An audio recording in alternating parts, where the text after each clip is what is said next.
राज्य मंत्रिमंडळाची बैठक पार पडली। या बैठकीत वादाच्या भोवऱ्यात अडकलेले राष्ट्रवादी अजित पवार गटाचे दोन्ही मंत्री अनुपस्थित होते।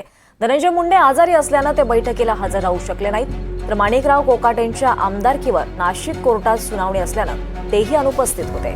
दरम्यान कॅबिनेट बैठकीत काही ठिकाणी पीए आणि ओएसडी याबाबत नवी नावे देण्याचे आदेश मुख्यमंत्री फडणवीसांनी बैठकीत दिल्याची माहिती महाजन यांनी दिली आहे। पुढच्या 2 दिवसात पालकमंत्री पदाचा तिढा सुटण्याची शक्यता आहे, असंही मंत्री गिरीश महाजन यांनी म्हटलं आहे।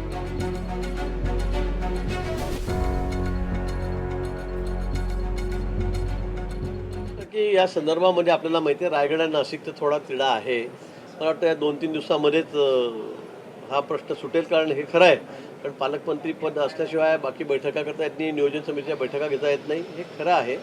पण मला असं वाटतं की ते जरी खरं असेल तरीसुद्धा कुंभमेळ्याच्या नियोजनाच्या बाबतीमध्ये आम्ही कुठे मागे नाही। माननीय मुख्यमंत्री महोदय, दोन्ही उपमुख्यमंत्री महोदय या संदर्भामध्ये अतिशय बारीक लक्ष घालतायत। परवा शिंदे साहेब जाऊन बैठक करून आलेत। गेल्या आठवड्यामध्ये माननीय मुख्यमंत्री महोदयांनी एक सविस्तर बैठक या संदर्भामध्ये घेतलेली होती, आणि म्हणून मला असं वाटतं की या नियोजनामध्ये आम्ही कुठे मागे राहणार नाही। पण तरी पालकमंत्र्याची गोष्ट जर लवकर झाली तर त्याचा अधिक फायदा कुंभमेळ्यासाठी सुद्धा होणार आहे।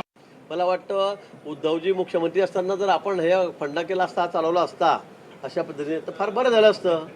आता काहीतरी माझ्याकडे यादी आहे, मग तुमच्या वेळेला हेच लोक होते, मग त्यावेळेला आपण का नाही असं पुढाकार घेतला या बाबतीमध्ये, की असे जे भ्रष्ट आहेत, जे चुकीचे कामं करतायत, फारच दलाल्या करतायत, अशा लोकांना घेऊ नका, हे आपण केलं नाही। आता बोलून काय उपयोग आहे?